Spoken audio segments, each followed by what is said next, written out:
Check 1 2 1 2, bitch.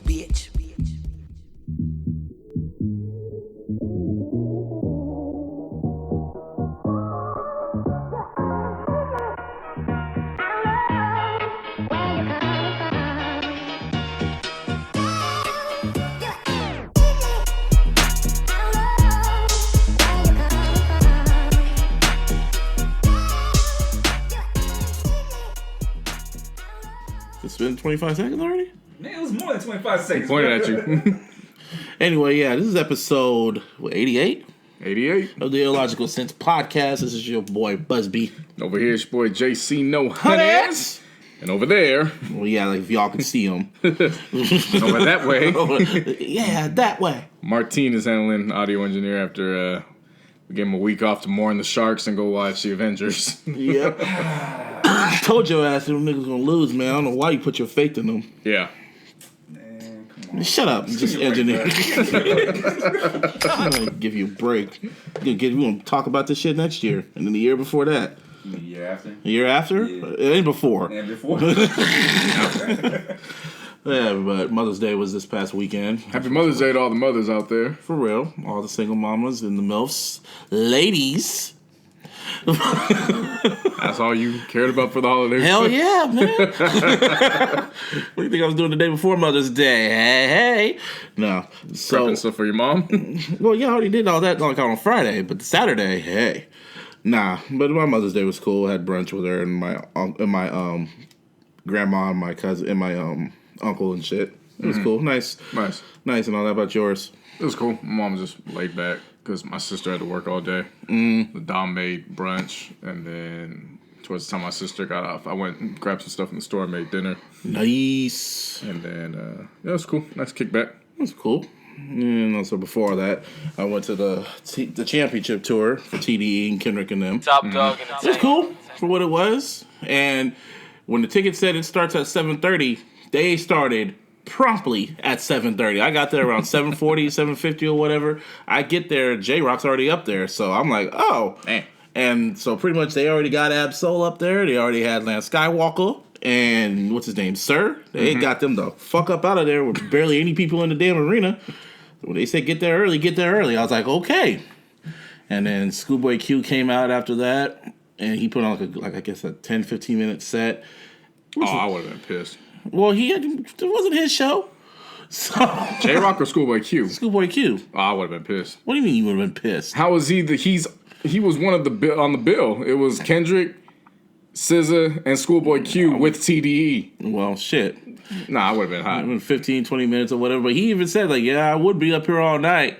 But, you know, y'all ready to see Kendrick and SZA, so whatever. So he put on, it was a pretty dope set. And then SZA came out, and she put on like a good 20 minutes. You know, pretty much did stuff from Control. And then, you know, the main event, Kendrick came out, and it was pretty much the damn tour, just minus all the Kung Fu Kenny extra shit he was doing. Yep. You know what I mean? That's cool. Yeah, it was fun. It was cool. It was what it was. Yeah. Yeah, you didn't miss much. If you want to keep that, you really didn't miss much. Yeah. So, I think my standism took over. Yeah, I mean, a lot of people said that you weren't the only one that told me about it. A lot of people had fun, so. Yeah, of course. I just didn't know his Q set was only like 15 minutes. Well, he's not the main event, man. Yeah, he ain't got to be the main event. I mean, when you want a top three bill. And plus, you already saw... Even with SZA, I would have expected him to have longer than 20 minutes. You already said you saw Q already, so you shouldn't be that mad. I wasn't. You just said I would have been pissed. Yeah, I would have, because if I paid for that to go there and see, okay, well, he's on the bill. It's different if it's just Kendrick, SZA, and TDE. It was Kendrick, SZA, and Schoolboy Q. It should have been called that. Yeah. Kendrick and SZA. But, Kendrick put in some Black Panther records. He did X with Schoolboy Q, so you would have saw him again. and then did All the Lights. And SZA sounds amazing live. She sounds fucking amazing live. Yeah, man, she was cool. And yeah, it was pretty dope. All the Lights. It was All the Stars. Why did I say All the Lights? The fuck? Yeah, still got Kanye on the mind. Kanye's kind of quiet. Yeah, he ran away like Thanos. Yeah, so he's just, constructing his album and shit, so. Constructing. speaking of fucking constructing, you told me to watch a fucking Netflix show, a Netflix documentary that I was really avoiding because I really didn't want to get angry and pissed off, but you just like making me angry and pissed off. Yeah, Rachel Dozier. What's it called? The Rachel Divide of Rachel. Mm-hmm. Whatever. That's for those who are listening who have not peeped it out yet. I definitely would recommend peeping it out just that way you could have a what the fuck type of experience for the next hour and 20 minutes or so. Why would you want people to have a what the fuck experience? Well, I try to get people to watch Mother, but that was just because of a troll. You tried to get people to watch shit on fucking LSD and stuff. What are you talking about, me? No, I didn't tell them to do. I said I recommend it because it would brighten your experience. If y'all want to brighten your experience, go see Annihilation when you're fucking high. Anyway, well, that's an experience. Yeah, Rachel Dozier. Oh, you saw it already? No, I said, well, that's kind of an experience. So. Oh, okay. Yeah, if y'all don't remember Rachel Dozier, she was that one white chick that came out. That was the head of. What was she head of? She was part of NAACP. One of the chapters. One of the chapters, and she said, "I'm not white. I'm black." And you could clearly tell by looking at her that she's white as hell. Even though she has black hair and she kind of what's it called? Made her skin black and shit like that. Well, tried to. She tanned it. She made it, and she really, literally identifies herself as a black woman. And we were just looking at her like, bro, you're not white. You're not black. You're white. But she literally, truly, what was her excuse for it? She was like, well, white, that's just a word. I'm black. And then they try to call it transracial or some other shit like that. Like, anybody could be. The epitome of white privilege is you can dictate, your skin color. Yeah. Fuck out of here. And every time she brought it up, she was always met with black women who were like, no, that's... You have that liberty to do that. I can't walk around saying, "Hey, I'm a white woman." You know what I mean? Like, that's not gonna help me get a job. Yeah, like that's not gonna work. And what's even crazy is like she didn't put on blackface or did some most stereotype shit. She generally tried to help the African American community, which is even more fucked up. The whole movie was just weird, man. And I was just sitting there with a confused look on her face, like, man, you need help. Because every time they kept trying to talk to her about her past, she didn't want to talk about it. Yeah, and to a certain extent, I don't want to get into it too much because I want people to watch it, so I don't want to spoil it. To a certain extent, I understood it. And then as soon as you understand where she's coming from, all of a sudden they flip it, and then she says something, you're just like, wait. Huh? What the fuck are you talking about? And yeah. Even wrote a book about, her. And that shit flopped. Hella flop. Like, maybe if I write this book, then people are going to understand where I'm coming from. They were expecting that shit to be as close to a #1 seller as possible, and to date, that shit has moved like 800 copies. Yeah. That's it. Trash. You're better off selling the damn video game app on the iPhone. Yeah, see how dark your skin can be. Yeah, exactly. Play my pigmentation. Should have just made her fucking skin black. Fuck it. Listen, if you want to be like that, you might as well just go all out. Robert Downey Jr. could do that in fucking Tropic Thunder. She could. Shit. Yeah, but she ain't Iron Man. True. But yeah, definitely, go if you got spare time. You want to. If you're curious, if you just feel like killing time, or if you want to challenge yourself by irritating yourself. Why would you want? No, if you all want to really challenge yourself, watch this other movie on Netflix called The Evil Genius. Now, I kept seeing it on my timeline. I kept seeing it recommended on my Netflix shit. So I was like, I gotta watch this shit. It's only 4 episodes, so y'all can get through this in a day. It's like 45 minutes to an hour, and it tells a story about this pizza dude who it was a pizza bomber. Like he ended up jacking a bank, and then he had a bomb attached to himself, and then it just blew up, killing him. And they did this further investigation to this woman who set everything up. Oh, that's what it's based off of? Yes. Okay, because they already did a Snapped episode about that. Yeah, but this one goes really further into it. Okay. Oh, man, it's fucking crazy. Oh, yeah, no, that bit's crazy. Yeah, the chick that did it was crazy. She's wild. Yeah, it's a wild story, man. It's only 4 episodes, so y'all should really just go back and watch it. They really go in depth with this shit, and it's really good.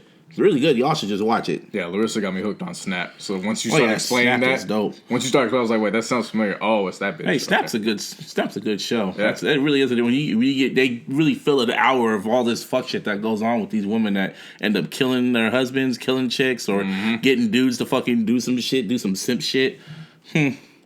Wow. Anyway, before we were wrapping up last week, the Met Gala was going on. You were wrong. Yeah, Nikki asked you where Nikki was. Hey, I didn't know where. And then 10 minutes later, we ended, and I'm like, oh, there she is. Yeah, we were like, well, whatever. Whatever. All the black folks came out. Yeah, everybody posted up. It was Wakanda forever once again. Except Chadwick. Chadwick looks, he's getting tired of saying that shit. He fed up. Like, yeah, I blame you for that. I blame all black people for him saying that shit. He's getting tired of this. This motherfucker's been in 42. He played Jackie Robinson. He played James Brown, which I really feel is a really good movie. The one when he played James Brown. A lot of people say they didn't like that. Oh, no, fuck them.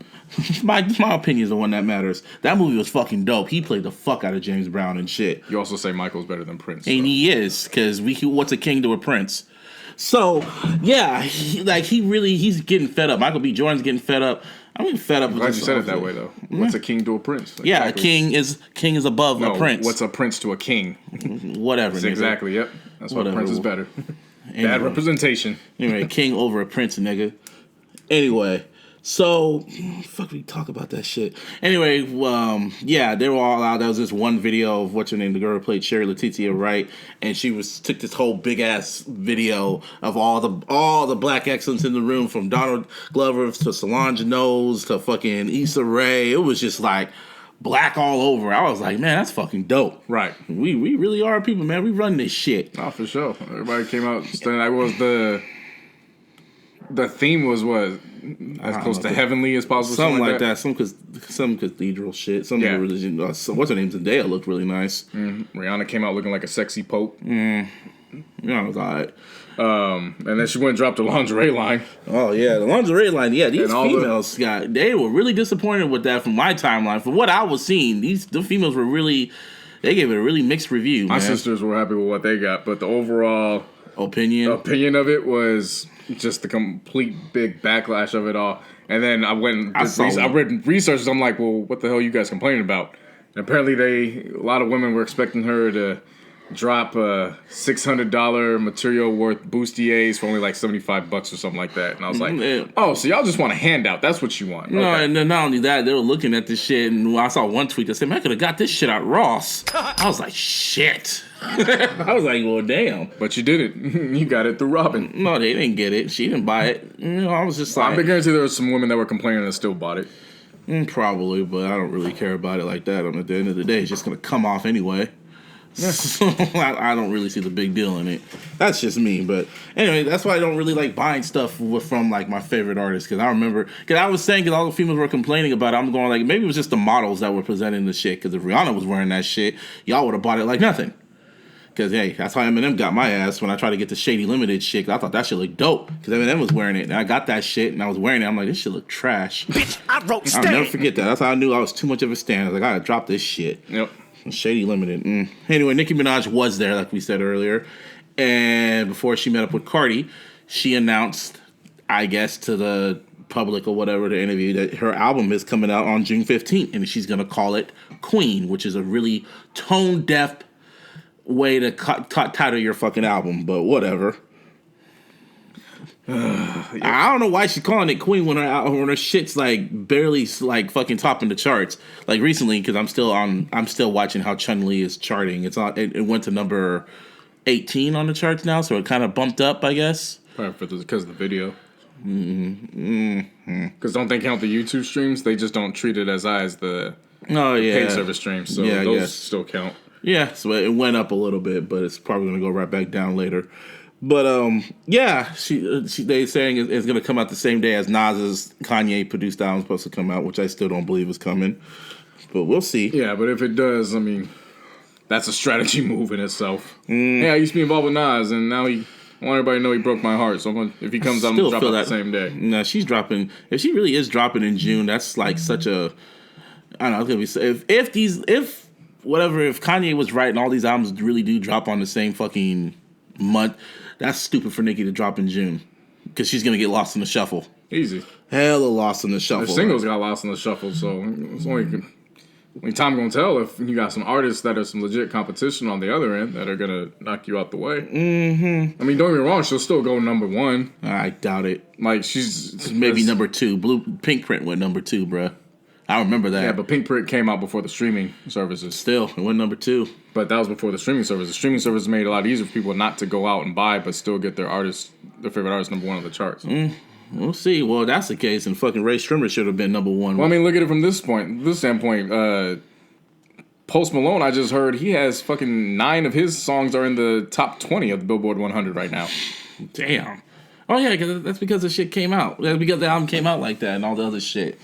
But because the streaming itself is gonna propel her to number 1. We'll see. But yeah. So when she was there, she went and actually saw Cardi B, who actually looked nice. Her dress looked pretty nice.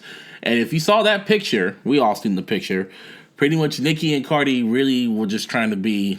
It was pretty fake, pretty much. Ow. Yeah, she's like, how, hi, and people were just speculating what she said or whatever. But she was on Howard Stern, the night after the Met Gala, and Cardi confirmed to Howard that they had some issues. Yeah. Pretty much, they had some issues, and they just pretty much talked it out. But you can kind of tell that she wanted to say more, but she can't because politics. Right. However, that didn't stop fucking Azealia Banks from fucking saying some old shit. Mm-hmm. I didn't pay attention to it. I really don't pay attention to anything that chick does. There's very few people I really just don't pay attention to, and that's hoe ass nigga in office. Where I kind of have to listen to him because he's the hoe ass nigga in office. But Azealia and a few other people, but Azealia Banks, I really just don't like everything she stands for. She is a good artist, kind of. But she gets in so much fuck shit on social media and does too much shit. Disses too many women, especially women that when they're just rising up, when they're just popping, she has to come out and just fucking diss them. Right. And she be burning her bridges too. I remember there was a rumor that Kendrick wanted her on To Pimp a Butterfly. I think it was on Complexion, and then Azealia Banks disses him for the quote on Black of the Berry. So yeah, she hella burned her bridge on that. And just a whole lot of shit. The RZA situation. So I don't really pay attention to her. Yeah, she basically had her interview with the Breakfast Club. Which I don't know why they interviewed her. I don't know why either, but they interviewed her. Basically, she said, it's wild how 2 years ago we were in a good place in terms of the women artists were concerned. They were bringing dialogue, and then she cited Beyonce and Lemonade. Mm-hmm. And then she goes, and then all of a sudden, this, they called her a hood rat, uneducated, woman that wants to pass off and wants to be black, but has never cited herself as being black beforehand. And it just went from there. So then Cardi went and responded back. I think both responses were on IG. Yeah, whatever. But this is what I don't understand, because just last year, Azealia was on fucking Cardi's nuts. Yeah. Tough. She even bigged her up in a fucking interview. And there's video of her dancing to fucking Bodak Yellow. Right. And singing along to the lyrics. She did this shit with Nicki. She did this shit with Remy. She does this shit all the damn time. So that's why I don't listen to anything she fucking says. She can say some real shit and then go and do the complete opposite. And people actually listen to her. And it's just like, and the thing is, she is a good artist, but I'm not going to listen to anything she fucking says. And I guess her and Cardi were going back and forth on Instagram. And I guess some hormones are really starting to make her feel raged out, because she's just losing her damn mind on social media right now. First, she deleted her Instagram. This is her Instagram that she's had for years that helped build her brand. She went and deactivated it because she's going to come back. She has to come back. Right. But and she made her Twitter private for a minute because she was that pissed off, and now this other person is dissing her and shit like that, and she's going back and forth with her. It's like, looking at this, I'm like, Cardi, you need to fucking chill. Like, someone needs to take her phone away and just say, you need to fucking chill. And plus, that little response she did to Azealia Banks, I still feel that was all the aggression she wanted to give to Nicki, but she couldn't. I wouldn't doubt it. Yeah. That's definitely a good take on politics. That. Yeah. It's unfortunate, especially when you're dealing with somebody that is pregnant. So, and this video of her going back and forth with fans and shit, they gotta hold her back, and it's just, I was like, Cardi, you need to chill, girl. Yeah. You don't need the stress right now. Yeah, but she'll be good in the long run. Offset needs to just Offset about to go on tour too. Yeah, that got word through Twitter. You told me this morning. I was sitting on the toilet and I was looking through the rundown of the notes. Well, hey man, I gotta get descriptive. And yeah, I was going and I looked and it said Drake announces Aubrey and it said it was Amigos at first. Mm-hmm. Aubrey and the three Amigos. And I was like, hold up, what? I knew we meant Migos. I was like, Aubrey and the three, and I looked at the fucking the poster of it. And it was like, I was like, why does this remind me of why does this kind of remind me of the Championship Tour concept? Kind of. At first, it kind of reminded me of that. Because it said, oh, this is the 3 all-star cast or whatever. I'm going like, And then I guess they redid it and it's called Aubrey and the Migos or whatever. But yeah, Drake's He wants to be on the Warriors so badly. he wants to be friends with these niggas so badly. Whole ass. But anyway, he's gonna come out here. When's he coming out here in October? October 26th and 27th or something like that. I was looking at the schedule and I was all going like, it said San Francisco for 2 nights. So I'm like, oh, San Francisco's, and I was like, oh, that's different. So he's gonna do something different. He's gonna have what's it called? He's gonna be in small venues because San Francisco, as of right now, still does not have an arena. Yeah, the arena's not gonna be done until 2019, 2020. Yeah, next year or whatever. So I'm thinking, okay, he's gonna be at the Warfield. Now, if y'all don't know what the Warfield is, it's a medium-sized venue, Like an orchestra type venue. But then I was really thinking about it. I was going like, Drake's a big ass superstar of an artist. Why would he perform there? I can see Migos going there, but not Drake. That shit would sell out with the quickness. He'll make a lot of money from that if he did that. He should start doing that, but whatever. And then I started to do my research just to see because I was curious, where the hell is he gonna have this shit at? And I looked and I was like, it said Oracle Arena. So I was like, oh, so he's gonna be in Oakland for 2 nights. So why did he put San Francisco? He's trash for that. If he allowed that, if he allowed for it, he's garbage for that. Yeah, I was like, what the fuck? You can't be coming out here talking about I'm gonna do it for the Bay all these years and riding the Bay's nuts, and then all of a sudden you're gonna confuse San Francisco with Oakland. Like that, they're not the same place. Nah, maybe it's just for sell purposes. I don't know why. I don't know. I mean, if he would have said Mountain View, like the what's it called? The what's the shit in Mountain View? The Shoreline, the amphitheater. Maybe he can get away with that, kind of. Possibly. Because it's kind of halfway, it's in the middle, but nah, man, he's gonna be in Oakland for 2 nights.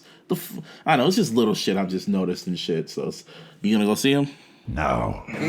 Because I don't really want to go see Migos live. I've seen what they look like live. They're boring. Yeah, I don't want to see them. What about Drake? I've seen him like 3 times. I haven't seen him.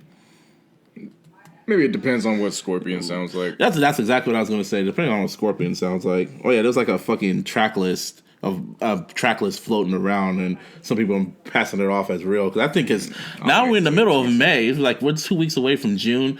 Drake's gonna start pushing shit. I will not be surprised by the time we're in with this podcast. He's gonna show the cover, which is gonna be probably a struggle cover because he's not known to have good ass album covers. There's always some weird shit that doesn't have nothing to do with nothing. So damn IG models, man. He's a damn IG model when it comes to album covers. Niggas fucking album covers have nothing to do with the actual damn music. It's the same thing with the damn thirst trap. Maybe if you damn caption ain't got nothing to do with the damn thirst. That's Views had something to do with the album cover for Views. Kind of made sense. He was sitting on top of the tower watching. The one I made was better than that. I think a lot of everybody's fan made cover of Views was better than that bullshit. If you're reading this, it's too late. I don't know why he named it that. I really still to this day don't know why he named it that. Thank me later. He always has weird titles too. Take care. What the fuck that mean? Thank me later. Thank me later. And what was it? So Far Gone I can understand. Nothing was the same. But I can understand that one because none was the same. I don't know. Just fucking random. So yeah, I will not be surprised if we get some struggle covers from Drake soon. But so anyway, 50 Cent made his return to fucking Twitter. Yeah, niggas. He posted some on IG and they took it down. He was like, man, fuck this, I'm going back to Twitter. And he went back to Twitter and he turned Twitter into IG. I don't know why he left Twitter in the first place. I remember when he first showed up to Twitter, man. That shit was fucking funny as hell. Oh, yeah, he came back and I was like, oh, 50 back. Follow. That's an easy one. You got to tell me twice about that. As soon as I went up on there, he's going after Jim Jones and a few other people. Shit. It didn't take him long. And he secured a 3-fight deal with somebody. Yeah, I don't know if it's actually him fighting or if it's him promoting. He's promoting it. But see, there's rumors like nobody knows what he's doing right now because then on one instance they're talking about, he's promoting, but then on another instance they're showing him working out. And he's like even tightening it, getting ready for the fight or whatever. So it's like, okay, well, what you doing? Man, 50 now, 50 is. He's just a marketer, man. He's like the Don King of hip-hop in a way. He's just like starting shit. Yeah, he's good at that. But props off to him for that. And Twitter's a more festive place since he's now come back. Yeah, just wait till Kanye really starts coming back and 50 tries to go back and forth for Kanye. Comedy. That'd be great. Could have used that in 2007. What do you mean, social media period? When they were doing Curtis' first graduation. Can you imagine if there was streaming services for that moment? Shit. millions all around. Kanye still would have won. But yeah, so you have something about Eddie Murphy. Yeah, I finally saw this. I don't know if it was out, but a lot of people were posting it as if it just got dropped. So they had Eddie Murphy's when he did his Bill Cosby impression from 2015 when he was at the Kennedy Center. Oh, when they honored him. Yeah, for the Mark Twain Prize. Mm-hmm. Shit was funny. Oh yeah, because he was going in. I mean, if everyone's seen Raw, his Bill Cosby impression, he probably still felt the type of way ever since Bill Cosby called him up and told him to stop cussing. Yeah. So, and he still feels the type of, he probably already knew about it, and he's just petty like that. He just waited for his moment. Yep. And then, so, in going that, then he also said something, he goes, yeah, you know you done did some shit when motherfuckers want to take your award away. So I went back and looked at the history of the awards, and sure enough, they rescinded Bill Cosby's 2009. Yeah, they rescinded it, yeah. Award. So I was like, oh, shit. They rescinded his Kennedy Award, too, and they kicked him out the Academy, the Academy Motion Picture. I actually was watching 2 hours worth of the Bill Cosby show. Damn. Why'd you do that to yourself? Because it was right before Celtics and 76ers. So you were just There's killing no other time. basketball on. Damn. I had to wait through, so I was like, and I'm watching it the whole time, and I'm just like, you did not practice what you preached on this show, did you? Damn shame, man. That show is now forever tainted. That's the most saddest thing. One of the greatest TV shows ever, and that's forever tainted. And then I'm watching his facial expressions when he's doing all his facial expressions, and I'm like, I wonder if that's how you look like when you poured the Quaaludes in the drink. You put the pudding in the Quaaludes, and then you just mix it up, and then you just sippy sip. Dawg. And she gonna take all her panties in the bra, Yeah, and but then she you go zippity juda.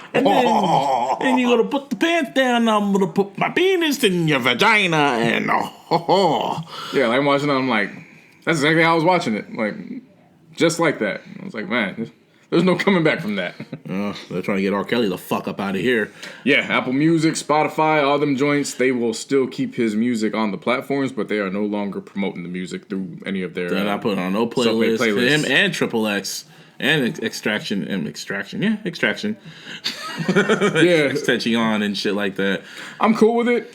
Somebody also brought up a good point, though, where it was, sorry to be cool with it, but let's see how they play out others. Oh, his management already came back and it was going, yo, that's the case. So let's list all the other people that have done fucked up shit and take their music down. Right. Yeah, XX. I was kind of with him when he was listening until he got to Michael and he was going like, child abuse. And I was like, you whole ass nigga, you know they quitted that nigga. The fuck you doing? Don't do that. I was with you until you said that shit. You know, if first rules of this world, baby. Michael Jackson didn't touch them bitch ass kids. Yeah, no, like if it was a situation where Jerry Lee Lewis was out here and the story of Jerry Lee Lewis came out and they're promoting that, I would. I just don't understand They should why remove his ship. I just don't understand why y'all want to get R. Kelly the fuck out of here when that tape came out in when 2002. I've been wanted to, but you still kept listening to him. I wouldn't listen to him like that. I mean, but you still had all his music on your fucking iPhone. Yeah. Until a lot of more. So what? The video was out. So why did it take you this long just to delete it all? A lot more details started coming out. Details? He pissed on her on video. It was one of them Boondocks things where it's like, nigga, don't do that. Exactly. he married Aaliyah when she was what? When she was 15. And then so what else do you need? How old is 17 exactly? Exactly. So now reading the stories of what else has come out and taken place, it's like, damn, get his ass out of here. It took you that long to figure that out. It was like right there in your face, but you just had to ignore it and step in the name of love, huh? I didn't step in the name of love. Come on, yes, you did. Nah. Yeah, you did. Stepping in the name of, I was more of an ignition. I didn't like the Chicago stepping stuff. Man, R. Kelly, man, he made one of the greatest music of all time, man. I'm sorry. I mean, you all knew who he was from Jump, and y'all just ignored it. So, I mean, y'all could cancel him all you want, but this nigga still made 12 play. He made I Believe Like I Can Fly. He made a lot of fucking great ass music, man. It's fucked up, but hey. It's great until you realize who his muse was for 12 play. I mean, it was Aaliyah. It might have been from the damn daycare too. Shit, man. So it's all that's the thing, up. My body's calling for you. That again, but it's like you said, you deleted all his music, right? Yeah, it's gone. So did you delete all the features he done? I guess I can't. All there's the songs nothing I he can produced? do. I can't do anything about the features, you can. Dude. Yeah, you can. Like, you can go and delete them. You got to. If you want to Thanos snap him from your shit, you got to Thanos snap everything. I can do it from as a solo artist. No, you got to delete that too. Everything got to go. Everything. You can't just half-ass it. You got to go all the way. It's not about getting him the fuck up from that instance. Yeah. Like, it's not as simple. You gotta get rid of Go Getter from the Jeezy. That's a good ass song. That song with Ja Rule. You gotta get rid of that one. Ja Rule really wasn't getting that much play anyway. So. I'm just saying, you gotta get rid of a lot of shit, man. Yeah, him as a solo artist is fine. It didn't take much to get rid of that damn Jay-Z compilation or when the. You gotta get rid of that. You gotta get rid of a lot of shit. You gotta get rid of Fiesta. You gotta get rid of all that. Fiesta gone. That was a Jay-Z song too. No, it didn't show up on any Jay-Z album. So that was an R. Kelly song. That was easy. Bye. I'm just saying. That wasn't even the original one. That was the remix. I'm just saying, if you want to get R. Kelly, if you want to go all out, you got to go all the fuck out. So, but that's just me. Cause that's what I would have done. If I want to get the fuck nigga off my shit, I would have got rid of all that shit. But so Chris Brown's gone off everything? Damn near. Well, he's not off 100%, so I guess you don't. I guess he ain't that much of a fuck nigga, huh? I mean, I'm not gonna buy all but wait a minute, shit. But wait a minute. I didn't say I'm gonna delete his music. Wait a minute, time out. I didn't say I'm gonna delete his music. Time out. You the one that has a conscience and want to delete R. Kelly's music. Time out. Ain't no time out. Time in. If you don't associate with fuck niggas, why are they still associated with you and all your devices? Because Chris Brown just beat up women and R. Kelly just pisses on them. I mean, there's no difference between that. Yep, see? Well, I win that debate. No, you didn't win shit. You didn't win shit. I'm just saying, if you have that much of a moral conscience, I'm just saying I'm not going to buy any of his music anymore. That's all I said. And I think if he's featured, whatever. But I'm just saying you said on air with me that we would no longer be listening to Chris Brown. Yeah, I did say that. And I don't. You just went through and did the whole damn triathlon with his damn last album. Yeah, I did that for a fucking, as a, what's it called? I thought I'd better see if I can really fucking do this shit so we got something to talk about on the podcast. I didn't listen to it again. I'm just saying, man, you the one that wanted to go and delete the shit. I don't. Because I'm not going to go that far. But hey, everyone has a conscience. Anyway, you know who doesn't have a fucking conscience? Chance the fucking Rapper. No, he has a conscience. No, he is a stupid ass. Stupid motherfucker. You just don't like it because you don't agree with what he said. No, don't do that. Don't do that. So Chance the Rapper decided, for whatever reason, they invited his ass to go speak at a college graduation. He wanted to do the commencement speech or whatever. And he was saying, the clip popped up that I saw. Karen Civil posted it, and I was like, he didn't say that. So I watched the clip. And Chance the Rapper said, we got to be better than our predecessors and all that shit. So Chance goes and says that Beyonce's Coachella performance was better than anything Michael Jackson has ever done. Pretty much all the shit he's ever done in his career, he feels Beyonce shitted on that with the Coachella performance. And then he paused because he kind of think that people were going to start cheering for him and shit. And he's like, a black woman did that better than Mike. Yeah, I said it. And then it was just silence. And I'm like, you stupid ass nigga. You tried to back Kanye with the whole, Trump shit. Now you want to get on Beyonce's good side so you could be featured on her album or have a feature on your album. The fuck out of here, Chance. Sometimes I really just get annoyed when people really try to discredit that man's legacy. Him, Jordan, and all that other fucking shit. It just, fuck all that shit, man. At the same time, when Michael died, he took the fucking crown with him. Beyonce, like I said before, she's in her own fucking league. She's at the table with Michael when it comes to performances, but with everything he ever fucking did, that's when it makes me really realize that Chance probably didn't really do proper research on who the fuck Michael Jackson really fucking was. They're all young as hell. No, he ain't. No, he's not that young. He old enough. He old enough to go watch him. The guy's old enough. You could go. It's not old enough to experience it live. There's a difference between experiencing it live and then going to have to go back and look at history. That's why Kobe Bryant is my favorite, not versus Michael Jordan. I respect what Michael Jordan's done. I won't talk down on his graces unless I'm trolling you. Mm-hmm. But at the same time, I only saw 3.5 years of Jordan, and then plus the Washington years. I saw all of Kobe's career. That's why Kobe's my favorite. It's the same thing. At the same time, you can go look at the history and see what the fuck. Yeah, but I don't have a connection to it. That's the difference. I didn't see it live. At the same time, there's a whole bunch of world that saw that shit, and they're all just looking at you like, yeah, that happened. So don't ever compare that man to somebody else. Him, Jordan, all that shit. Only person that can be compared to Jordan, in my opinion, is Kobe. In my honest opinion, nobody can be compared to Michael. Y'all keep saying Chris Brown could do it, but he just imitates what Michael does. Beyonce, no, she could put on a good performance, but she's in her own fucking league. Chance is just pandering. They should call him Pandering the Rapper. Pander the Rapper. That's what we should call him. Pander the Rapper. Yep. Oh, I don't agree with what he said either, so don't get that twisted. Oh, I know. My whole thing is he said whatever. Not that big of a deal. No, you should see the black people that were just looking at him when he said that shit. There's one lady I behind watched him. it. I know, but the black lady behind him just gave him this look like, bruh, what? Like, the fuck? What are you saying, young man? Sit your ass down. Whatever. Anyway, Rolling Loud. Did you watch this shit? I didn't, but I saw everything I needed to see in terms of keynotes. Lil Uzi taking leaps of faith still. Motherfucker try to be Shane McMahon. Yeah. Somebody added the Jim JR's shit. Yep, it's perfect timing. Shouts out to Young Dolph though. Yeah, that was nice of him. So for those who don't know, there was some Duke students that they were former Batistas at a coffee shop, and they were playing Dolph's song "Get Paid." Somebody came in, had a complaint about the music, went back and issued a grievance via email. The two got fired. The word got back to Dolph, so Dolph gave him VIP and personally flew him out to the festival. And then on stage, he gave him $20,000 and was like, "This should hold y'all down till you guys get a new job." Yeah, good for him. I ain't mad at that. Props to Dolph for that. Meek Mill gave his first performance, so I thought that was pretty dope. A lot of people weren't expecting it either. I don't think he was on the bill. Yep. So that was dope to see. Did you watch his Breakfast Club interview? Yeah, saw the whole thing. Yeah, that was pretty good. He sounds really focused now. Really focused. He made there was no mistake about it. He was not feeling what Nicki had to say about he said that him. real quick, and then he moved on. He's like, "Oh yeah, she is like, yeah, I got nothing ill will towards her, but she knew I didn't like that. Yep. And let's move on." Every time like Charlamagne kept trying to bring it up, he just killed that and just moved on. Mm-hmm. So I'm like, damn, Nicki really looking funny. So I'm saying she's looking funny, more funny.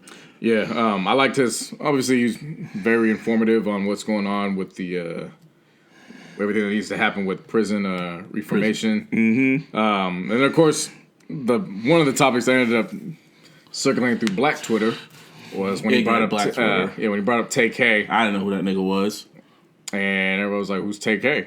And then he was like, "Oh man, that's wild." And he goes, "Yeah, my kids listen to him." Right. That's the most crazy shit they hear. Is when I heard, I was like, "Damn, this is what the kids are listening to right now."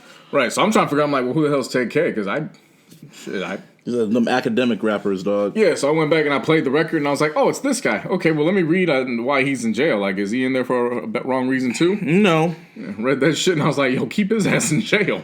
Keep TK. Those are the type of, I don't know, man. I don't know why all these academic, they always have these followings of just ignorant. Sometimes I really feel it's just hipster white people that like these type of rappers. Of course. That's what I really feel. It's really these hipster white The hype rappers. beasts. The hype beasts that like this shit. I want to go against the grain for whatever reason. Whatever. Yeah. J. Cole was there. Oh yeah, Lil Wayne was supposed to headline. He was one of the headliners, and he just didn't show up because he said on. They said he felt ill, but they saw his ass at fucking Live later on that night. The club Live in Miami. Yeah, he was there. Oh, Live. Whatever. Yeah, he probably did the people a favor. Damn, I guess. Yeah, it's not Lil Wayne from when we grew up. Yeah, it's still Lil Wayne. Not from when we grew up. And he's in Miami. That's his home base. But they still love They still love him out there. Anyway. I was like, you probably did him a favor. I'm not running out to go see Lil Wayne nowadays. Like, I don't think a lot of people are. So people who are upset, probably them hype beasts who wanted to come maybe out. Lil Wayne fans. Yeah, but even then, like, they shouldn't even have been upset about that. That's pretty fucked up. I'd be like, man, fuck you. I came to see Lil Wayne. Fuck him. Yeah, well, here, we'll go catch Lil Uzi instead. I guess. And then finally, so yeah, J. Cole. You got Drake touring. Now J. Cole's about to go on tour, the KOD tour. Yeah, you know, still, and the opener's going to be Young Thug, which at is funny first, to hear, but it makes sense. It makes sense. It was funny, all the Young Thug fans were kind of pissed off about that. I was kind of seeing people get all mad that he was on that tour. I'm like, dude, this is a good look for him. He doesn't have a fucking, what's it called? He doesn't have like that album that crossed over and he fucking has a big hit. This is good for him. Well, a lot of the fans, they don't understand the politics of the game. So, and plus, I remember, I think that Rolling Loud, you saw Young Thug and J. Cole talking, and he's bringing them on tour. So right, he's gonna be out here. Yeah, so they're gonna do that. But the reason why J. Cole ended up being a big issue at Rolling Loud was because he performed 1985, and when he did it, if you look down the left end of the stage, there's a little pump dancing around skippity hoppity hoo to the song. He was just trolling. And yeah, just a troll, and I'm like, I still don't think he was talking about you, so you're just making this a lot about nothing. But okay, dog, for sure. Mm-hmm. Something else I wanted to touch on with that too. Oh, they started yelling "fuck Lil Pump" at one of J. Cole's shows, and then J. Cole stopped it. Yeah. He told him to stop that shit. Yeah. So, well, shout out to him. What else happened? Oh, Joe Budden has a new show. That he does. And you're now, the Joe Budden block crew is officially dead because he unblocked all of us now. Yep. He finally unblocked your ass. Yep. So the shouts out to Budden for that. not for unblocking me, but for securing the bag. So he's got a new show on the way called State of the Culture. It's funny to me that all this is now taking place when Everyday Struggle's dead. Yeah. It's like officially, it has to be dead now. Right. Because like there's no coming back from that. So yes, shouts out to him. I saw the Joe Budden podcast Twitter account, and they were like, if you're a friend of the podcast, congratulate Joe. So as a joke, I just put up, hey, can somebody tell Joe to unblock me so I can congratulate him? And then Larissa saw it, and then Larissa pretty much wrote a note to Joe saying, I listen to the podcast every week, could you unblock him? And then he hit her back with an LOL and then put the fist up. Next thing you know, you're unblocked. I'm unblocked. Never doubt black girl magic. It's an amazing feat. I mean, you could have asked beforehand. I told you could have just asked somebody and they would have did it. I did once. And that's all it took, huh? You asked twice and then you got it happen. I mean, whatever. Just took a 1.5 year break in between. I'm not gonna keep begging a man to unblock me. Hey, man, yeah, shouts out to Joe Budden, man. He's funny. I don't know how this show's gonna look. I'm kind of curious about how it's gonna look because they make this announcement right when they announced that Diddy laid off the Revolt staff. He laid off like a third of his staff for the whole Revolt, and they're going through a whole new direction of the company. So I don't know how it's gonna look, but I'm curious if Joe Budden's a part of it. Hey, he has the podcast. He has Pull Up on his YouTube page. He went through a whole transition period. Yeah. Besides rapping, I mean, hey, he's a hip hop analyst now. That's what he is now. He's part of the media, like Rory and Mal keep telling him. Yeah, he's part of. Even though he don't want to be media, he is media now. And plus, I've always liked his opinions. Even when he was rapping, I kind of always liked how he, his opinions about certain shit. And he's, shout out to Joe Budden. Yeah, so white people. White people are getting... More specifically, white women. Not just white people. They're part of the people, too. No, because I want to break this down. But they're getting really brave now. Ever since whole ass got elected, they've been very, very brave. And for the past week, they've been getting brave, especially with, that big old white cop that's choking that choked that black kid and all this shit. Yeah, if you're that's speaking, what I mean. Yeah, if you're speaking about that, I was more focused on the image of the white damsel in distress. That's what I was focused on. Well, yeah. But no, it's sad because we see so much damn police brutality these days. See, I'm just getting tired of them just recording this shit, man. One day they just need to put the damn camera down and, I'm not going to go say it, but, Yeah. What I was saying was that it was I'm just so used to seeing it now where it's like, I was ready to talk about the women and I completely forgot about there were some more instances where they were punching people in the face. But yeah, apparently, according to white women, black folks, y'all can't do anything while black. If you want to take a nap at Yale while black, you won't get the cops called on you. If you want a vacation at an Airbnb while black and you don't want to say hi to the neighbors, you don't get the cops called on you. Or if you're in Oakland and you want to make a barbecue, you're going to get the cops called on you. I don't really hold us in the same instance. They tried it, she tried it, and then then 5-10 day came, and everybody was out at the park barbecuing. Everybody had charcoal grills. Well, let's just back up. If y'all remember, this white lady out in Oakland was mad that this group of black people were in the park barbecuing. She was saying it's against the law to have coals out there, and they pretty much told her to mind her fucking business. So they recording her, and she's on the phone like, yes, I'm calling the cops because they're alluding to do shit that's against the law. She wanted to be a little snitch. So the cops show up, and they pretty much say, like, they're not doing nothing wrong. They're not doing nothing against the ordinary or nothing like that. And then she gets all fucking sad and starts crying because the cameras are in her face. Yep. And they pretty much told her they're not doing nothing wrong. So, yeah. And then Oakland, how we had to say, that's why I love Oakland sometimes, besides people shooting up, all the gangster shit going on over there. All the blacks came out, and they decided to make a bigger barbecue. Yeah. And shouts out to, I forgot her name, the white lady that was recording the whole thing. When she came up and pretty much stood up and used her privilege for the common good and put her in a place to where she was shedding them sore ass, poor ass, fake ass tears when she got to the 7-Eleven. Yeah, because she was crying. He's like, "Oh, this woman's harassing me." He started hella crying. Like, what do you think was gonna happen? Yeah. Fucking. I don't know why they tried it out. Of all places, you tried it at Lake Merritt. Yeah, Like, of all places. Of all places. Lake Merritt. I don't know. What the fuck is wrong with you? Like I said, I don't know what's going on. White people, y'all getting cute. That's what I like saying when they do little. When I see some racist shit, like, "Oh, you're cute. You doing some cute shit right now." So they throwing a barbecue up there on Sunday. I'm trying to go. Another one. Mm-hmm. We'll go. I'm trying to go for sure. Okay. Definitely trying to go. But shouts out to the home turf for holding it down and letting it know that Not San Francisco, Arbery, but Oakland. Yeah. Don't be scared to put that shit on you. You really think no one's gonna buy shit? I heard some shit saying that the reason why he's not doing a lot of shit in the Bay is because the ticket sales weren't that good when he last came out here. I wonder why. In Sacramento, San Jose, and Oakland. So Rest in peace, Mac Dre. I'm gonna do it for the Bay. We never heard from your ass again. twice. That's why Kendrick only stays in Oakland, because Oakland has love for Kendrick, brah. Yeah. But not the Migos, because Migos ain't good live. That's what you just said. Anyway, NBA still going on for the next month or two. Ish. One more month. That's what I said. Next month. Yeah. Always a WNBA. WNBA has actually kicked up a little bit. Kind of. Quality wise, yeah, it's been pretty good. Last year's their finals. Did you see that shit, Martin? Nah. Last year's finals was actually pretty dope. Nah. Like, it was one of those things where it was like, I didn't pay attention to the whole season. It'd be one of those things where it's like you catch an off day, it's like, oh, game's on, cool, I'll watch it. Them finals was actually like, oh shit, this is a good ass final series. We'll see how that plays out. But we're in the conference finals now. Game 1 for the Eastern Conference Finals was played yesterday. Well, Sunday. This past Sunday. And Cavs got smacked. They got curb stomped. Like, shit Bamboozled. Just got the jello pudding in there and got stomped. Yeah. Damn. LeBron ended up going, 15 points on 16 He just said, shots? fuck it. He just said, fuck it in the third. He just said, I'm just going to give up.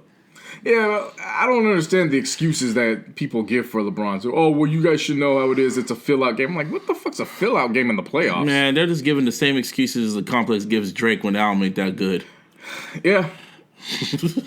Yeah. That's why when it comes to, I don't talk ball with a lot of people unless they want to talk ball. Like, if you want to talk stats, that's cool, but you ain't going to be talking with me for that much longer. Like, I need to know what you know about pick and rolls, what you know about off-ball screens and how they move without. Like, I need to know that type of stuff so that way you can tell me how they average 27 points, not the fact they got it. Well, they got it. That don't tell me nothing. That's the only argument you need, huh? For what? I don't know. So the Cavs got stomped the fuck out. And tonight, we're recording this, it's Monday, when we're recording, the Warriors are going to play to Houston. And, I don't know, I got no predictions for that one. I really have this feeling we're about to get a part 4 with the Cavs and Warriors. I hope that Rockets-Warriors series goes longer than 5, but... Well, Lil B lifted lifted the curse for James Harden, so it might go longer than 5. Yeah, but he's also a Warriors fan. He lifted the curse for James Harden. But he's a Warriors fan. And, shit, if he wasn't, he wouldn't have lifted it. Maybe the curse only applies when they're not playing the Warriors. I don't put it past them. I mean, man, hey, man, that curse is real. Of course it is. That's what I'm saying. So if he lifted the curse, we might actually have a good series. Because if he didn't lift the curse, they probably would have gotten swept. Curse, no curse. They're still the number 1 seed, but they're kind of looking at Houston like they're like the underdogs. But it's fucking Warriors, man. They still take souls for a living. Right, so that's what I'm saying. I hope it's a long series, but, you know, you're going to have Chris Paul, James Harden, and at least one more player show up all series. Because, like I said, all the damn time when it comes to these Warriors, man, if you're going to beat them, you better put your foot on their neck and don't ever give them an attempt to breathe. Because if they breathe, they will take your head off. Yeah. I've seen it. Klay Thompson's already talking about, I'm down to take a $50 million pay cut to stay. People was like, oh, fuck you. I saw this one tweet saying, oh, fuck you. You just want to stay? Like, everybody talking about his pockets. I'm like, yeah, but y'all remember, he got China money, so he good. Yeah, he ain't worried about that kind of. And the thing is, too, is, like Steph, he comes from a father who played in the NBA. So he ain't got to, their motivation isn't money. They just want to get championships.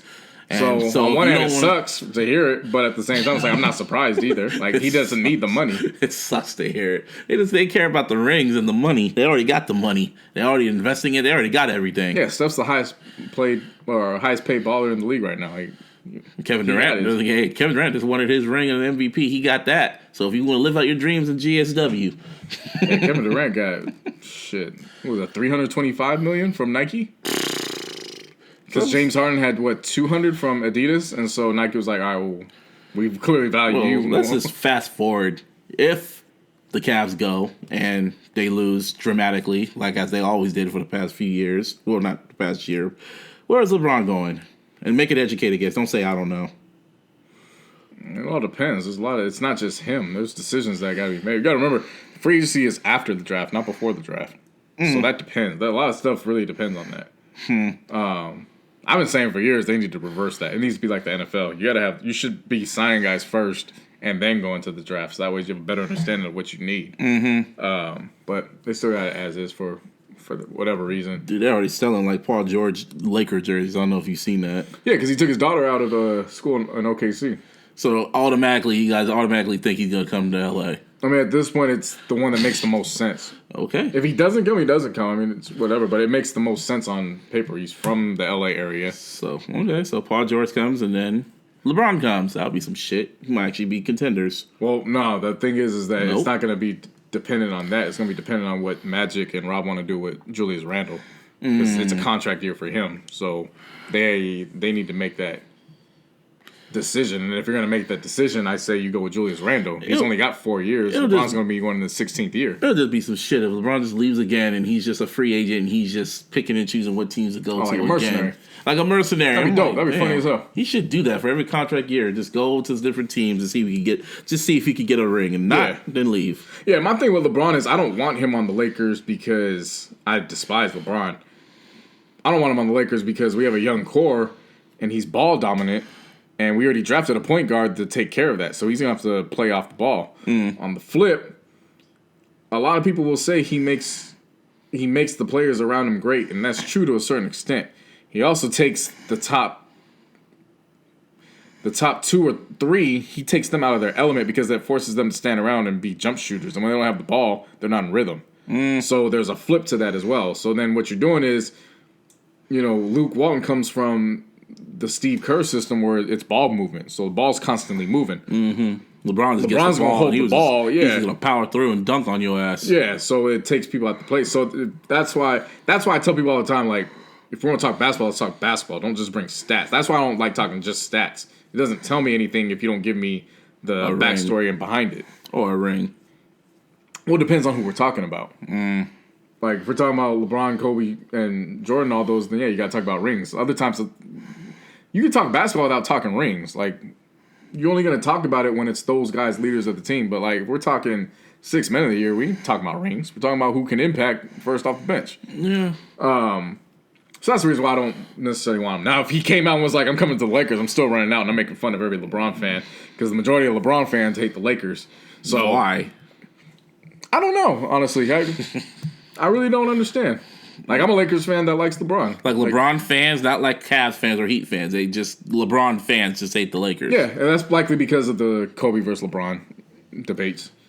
But it's going to be funny to see if that takes place. It's like, hey, come get that purple and gold, my nigga. And then lose. So the Raptors fire their coach. I just had to say it. Not everybody can beat the Warriors like you guys, man. I ain't a Warriors fan. I just wanted to say it. So I just had to say it right there. That's what you get for trying to compare Michael to Prince, nigga. So the Raptors fire their fucking coach. A lot of people find that an issue, though. So, Yeah, well, the Raptors found an issue with fucking their coach. Wow, that's a fucking pause. They fired the coach after one season. No, was it one Casey season? Was there for like 5 years. And then he built that team up from the ground up, and then they fired him. He won Coach of the Year too. Yeah, so I don't know if that's going to be the official Coach of the Year poll, but they polled all the coaches around. He won pretty much unanimously. He finds out on Wednesday, and then Friday they're like, "Yeah, we're gonna have to let you go." Yeah. Damn. I agree with it, but I don't agree with it. How long do you think they should have waited? At least one more year. And they should have tried to move DeRozan or Lowry. Because both of them as a duo, they work fine in the season. But for some reason, when they go up against LeBron, they lose it. They don't have anything to show for it. And I mean, yesterday's game one of these conference finals was proving up that, hey, you have to put these Raptor teams in the damn G League if they're going to play like that against the Cavs. Because Boston just destroyed them. And Kyrie and Hayward are on the bench. Shit, Kyrie's had the biggest smirk on his face. That's another thing, too. People are like, oh, well, the Cavs really don't need Kyrie because they still made it back to the Eastern Conference Finals. And it's like, well, yeah, look what happened in the first game against them, though. Like, you're trying to convince me that they really don't need him? Like, come on, you did what you needed to do for the first couple rounds because you didn't. But at some point, a player with that caliber of talent, you're going to need him.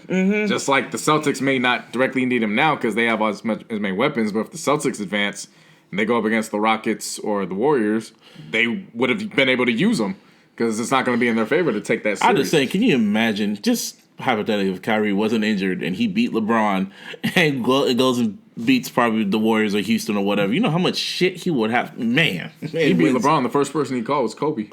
What'd you say? I said he beat LeBron. The first person he called was Kobe. Because that's exactly what he did in the finals. Well, when they won the finals, he went backstage and he was like, he FaceTimed Kobe for 10 minutes. He's like, you're the first person outside my family I had to call. Oh, that's probably why LeBron didn't like his ass like that.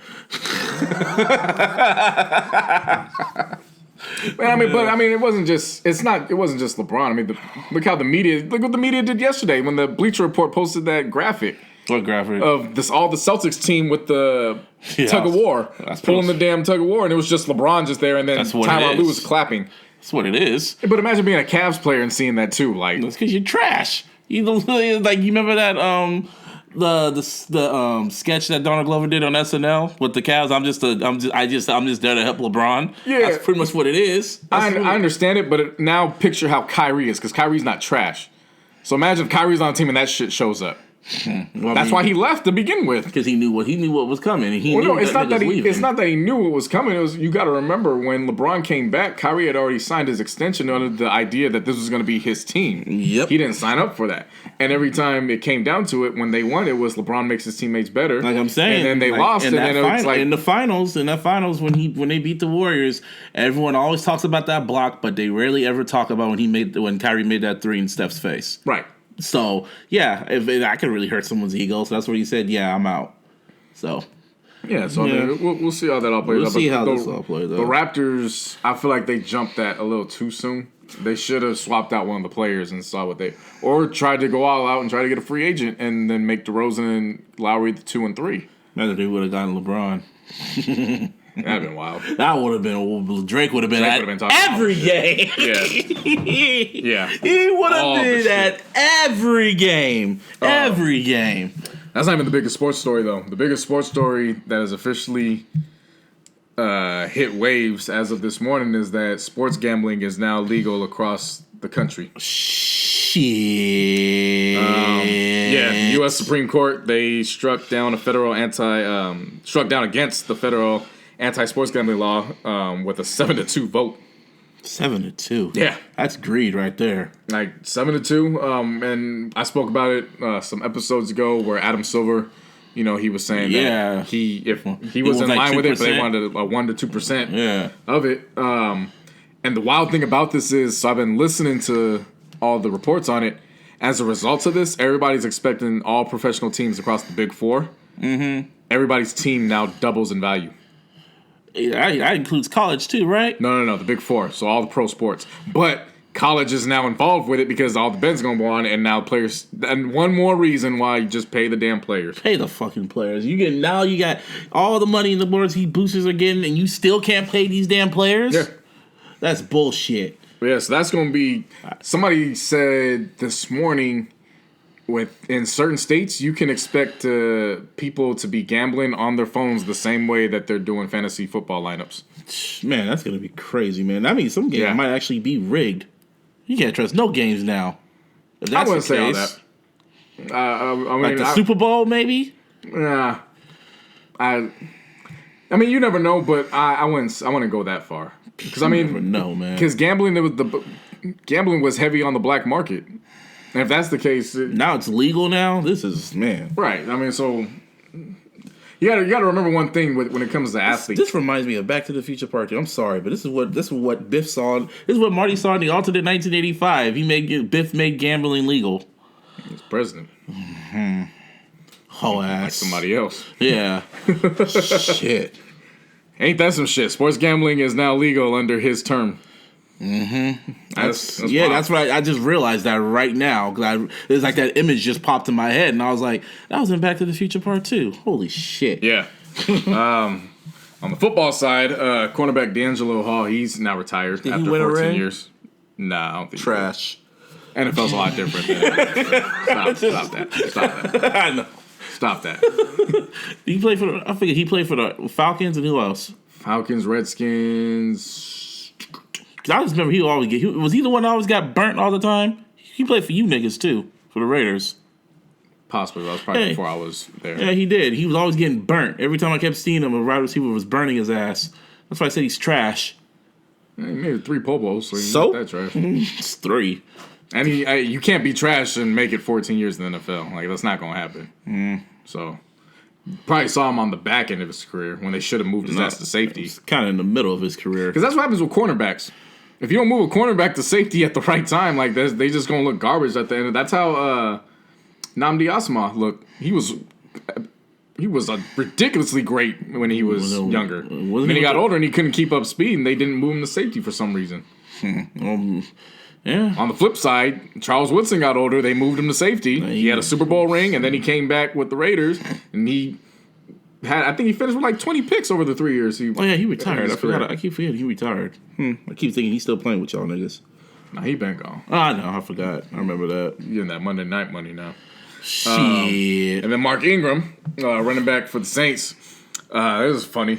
He's going to be suspended the first 4 games for PEDs, but him and his agent are still telling the Saints, yeah, don't get it twisted. We still going to hold out for another contract. We still want our money. So, yeah, you can suspend me for all you want. I mean, that's on you. I'm still getting this money. Yeah. You need me.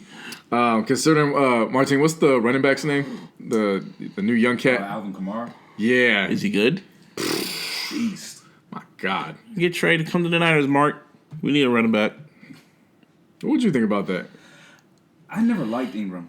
Nah. I've never liked him. So, I mean, for him to be on the Niners, I don't know how I feel about it, to be honest. I just said that because we just need shit. I know. We still need some things. I say, hey, come to the Niners, baby. I mean, is he injury prone? Might be a good fit. No, he's good. Don't get me wrong. He's a really good player. I just personally, I don't know. It's something about Alabama running backs I'm just not big on. Yeah, you're not wrong. There's always Trent Richardson. Yeah, exactly. What happened? Oh, yeah, he became stupid trash, huh? He didn't become. Oh, okay. Just trash. That boy's vision, man. Wasn't he on the Bills? He made it with us through 2-3 preseason games, and they dropped him. And then where did he go? I don't know where after that. Okay. Yeah, there's... I don't know if you remember. There was a preseason game against the Rams, and there was a hole that was wide open. And he just said, fuck it. And he went the other way where it was completely stuffed. Wow. And it was a counter play where the whole Hold on, so he was went wide open. And he just decided to go. He was supposed to go that way, and he got it, and he just ran straight ahead. He just followed the lineman pretty much. I wouldn't even say that. Trash. So speaking of football, I wouldn't even say he followed the lineman. Speaking of football, I know it's hella random. But did you all hear about how Madden's going to be like more, what's it called? It's going to be more digital now. They're not going to release it on physical platforms no more. They're just going to upgrade it every year. They're going to do some shit like that. It's pretty smart if you think about it. It is smart. Save some money. It save money. All you got to do is just pay like a little fee, and then they'll just upgrade the game for you. Yeah. We're getting to that point where I'm appreciative that they're doing stuff like that, because having to shelve out 64. I don't even play Madden no more. It's not even that. It's for just games in general. Mm-hmm. Like, I'm glad they started doing what they're doing with Grand Theft Auto 5. What are they doing now? Now they just update the patches like every 2 or 3 months. So we're still waiting for Grand Theft Auto 6, which ain't coming out to like 2021 or 22. So fuck all that. I'm waiting for Kingdom Hearts 3. So in the meantime, what they've been doing is they've just been updating their patches and their missions. So you just do a whole bunch of shit. I just play the stories, and after the story, I'm done. That's dope that they're doing that. Yeah, pretty much. About damn time. Because the WWE does that with 2K. And 2K does that, period, with all their games. Yeah, I need 2K to do that with everything at this point. Like, having to show that out for every year for a game is... And it's always the same damn game, too. And it's a cool investment, don't get me wrong. I'm just as guilty as anybody else is. But it's nice to know that they're going to be moving in a direction where it could be a situation where it's like, all right, buy it out right here, and then next year just give us an additional $20, and then you'll get your update. I wonder how that's going to look. I wonder if they're going to even do covers anymore. I'm sure that's the case. I'm sure. Well, like every patch has a new cover. Yeah. Okay. Because there's somebody has to be the opener on the loading screen. True. So somebody has to be cursed. Yeah. I wonder who's gonna be cursed this year. Who's gonna be on the cover this year? They have to vote every year. Jimmy Garoppolo. You go fuck yourself. Put Carr on there. Hope Carr goes. He won't get on there. They don't fuck with the Raiders. Good. But who do you think should be on there? Jimmy G will probably be on there in the next 2 or 3 years. Yeah, I probably could see that. And by then we'll have our ring. So when the curse happens, it doesn't really affect us like that. So maybe. No, but honestly, who do you think's gonna be on the cover? Shit. Who's really popping last year? I'm really trying to think. I would say it would have been Wentz, but maybe what's his Foles? Nick Foles? They ain't gonna put Foles. No, hell no. Foles is a backup. Okay, well he's the one that won them the damn Super Bowl. Yeah, but he's that. Come on, politics of the game, man. Carson Wentz. That's what I'm saying. He won't be on there because of they both canceled each other out. It's still a curse. So who do you think is gonna be? Who's big enough to get cursed? That's a good way to say it. Hey, that's what it is for the Madden curse. Who's big enough to get cursed? Odell been on there yet? Yep, he was. Yeah, he was. He was on Madden. He was on Madden. I have the game upstairs. I think it was Madden 15 or 16. I remember that. Was that the duo one with somebody from the... Nah. That was I think it was Madden 16 he was on the... No, I think Madden 16 was Grunk. All right, so he's out. Odell's already been on it. Who's the number 1 running back going into fantasy drafts? Do you know yet? Put Mark Ingram. Nah, he's not going to be on there. Especially after the PEDs. He ain't going to be on there. Lynch? Mark Ingram, the PED edition. Shit. Put Lynch on there. Marshawn Lynch. And it's like his last year, so this is a contract year for his ass. Nah, this is his final year. So pretty much it's do or die, pretty much. For Marshawn, yeah. He remember, he came back he didn't come back to play. He came back for the city. Yeah. He just happened to still have it. That was the thing. There's a lot of players that come back. Like Adrian Peterson. Adrian Peterson now trying to get back in the good graces with the Saints. If they wanted to welcome me back, I'd be down. It's like, nah, you killed that shit. Yeah, they went 0-2 and 0-3 with you, and as soon as they got rid of your ass, they went on a 10-game winning streak or something like that. Went to the playoffs. Yeah, like, nah. Fuck out of here, bro. You killed that. Just retire. Don't come to the Niners because you injured prone. Nigga. He don't go to the Niners now. No, he's already on Mark Ingram. You won't get Adrian. He's already on. He's already on Madden. He was on Madden 25. If I remember correctly. 25. Huh? No, that's what it was called. It was like the 25th anniversary. I'm trying to think who was really popping last year. What receiver was popping? There was one player that was popping. I want to say Des Bryant, but not him no more because he's not a Cowboy no more. Put Kaepernick on for the culture. Shit, then what's gonna happen? He's gonna get cursed somehow. Don't put that on there. He'll probably side with Trump. He'd probably be the one that breaks it. Since he ain't playing. Everyone thought someone was gonna be the one that was gonna break it. I remember when they put fucking Barry Sanders on the cover and then he retired. And they put Brett Favre on there because they thought he was gonna retire. And his ass went to the Jets, and they had to redo the cover. I remember that. He had a pretty good career with the Jets. Nah, not really. It was like 1 year. Not really. It was. They got the playoffs, I think, didn't they? No, he didn't. Well, then it didn't do much to him because he went to the Vikings afterwards. Yeah, the Vikings, and he took the Niners soul that one game. I'm still mad about that game. See, we all shook our heads. Yeah. Yep. Right before Harbaugh got there. No, it was before, literally right before Harbaugh. I'm really trying to think who would be on the cover. This is stumping me. Somebody. Watch them actually announce it. I know. As soon as we get off. While we're thinking about that, some music dropped. That it did. Before we get into that, Playboi Carti dropped this shit, and I didn't listen because I don't really care about Playboi Carti. It was better than I thought it was going to be. That's not saying much. I listened to 2 songs, and it was just the same shit over and over again. So I'm just like, I know what I'm getting myself into. It's definitely one of those. It's definitely you know what you're getting yourself into, but it's better than the project I heard before. The one that had Magnolia on it. That was pretty much the only good song on there. Mm-hmm. This one actually, there were some cuts on here. It wasn't just off a couple.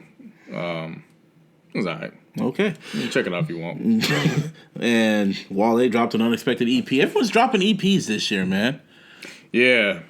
Self-promotion. I'm not mad at it either. Yeah, this is the second EP in like 2 months in between dropping other songs, so he pretty much dropped an album's worth of material. He doesn't have a label. He's not on Atlantic or anything, so he's literally just self-promoting himself. Yeah. And this EP is pretty dope.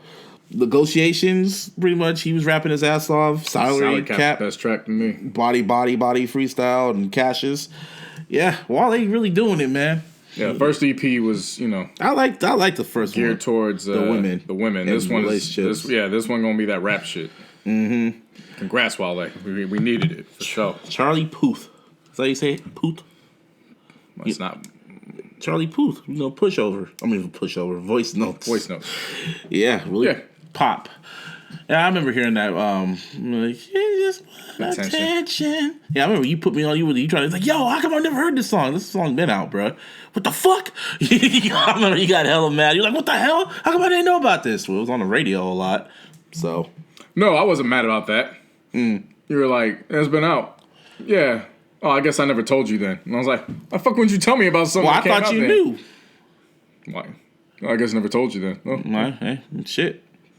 That's why I found out about the J. Cole concert just a few episodes ago. All right. Hey, yeah, I mean, it was cool. First half was definitely had a more R&B feel to it. And then it got to the second half, and you're like, yeah, I forgot this actually is a pop album. Yeah, that's that. I knew it was a pop album as soon as I started listening to it. When I heard Attention, I'm like, okay, because I remember the description. It said R&B, throwback R&B. So I'm kind of waiting for that R&B vibe to come. And then when I got halfway in, I'm going like, yeah, you keeping it pop, aren't you, bruh? The Way I Am was a good record. Yeah, I like that record. That one was cool. That was the first track. Yeah. And then the joint with Kehlani, Done For Me, was a good duet. Mm-hmm.